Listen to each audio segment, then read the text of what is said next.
பெண்களோட மாதவிடாய் காலத்துல வந்து கோயிலுக்கு போகாத, சாமி கும்பிடாத இது சொல்றாங்க. இது வந்து இந்து மத சம்பிரதாயத்துல என்ன நியாயம்? இல்லை, இந்து மதத்துக்கு மட்டும் இல்லை, இது உலக மதத்துக்கே நியாயம். ஏன்னா சாதாரண ஒரு கையில் அடிபட்டுச்சு, அது ஆணாக இருந்தாலும் பெண்ணாக இருந்தாலும் அடிபட்ட ரத்தம் அந்த பிளட்டு வந்து ஸ்மெல் வராது. ஆனால் இந்த தீட்டுன்ற பிளட்டு வந்ததுன்னா பக்கத்தில் நிற்கவே முடியாது யாராலையும். அப்போது சுத்தம் இல்லாத ரத்தம், அது உடலினுடைய அழுக்கு தான் வெளியே வருது.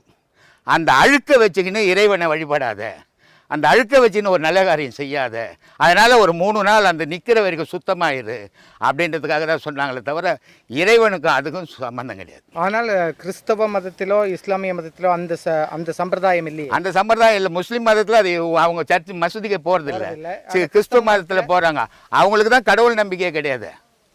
அவங்க ஒரு கடவுளை வச்சுன்னு அவங்க ஒரு வழியில் போகிறாங்க. அவங்க மதத்துக்கு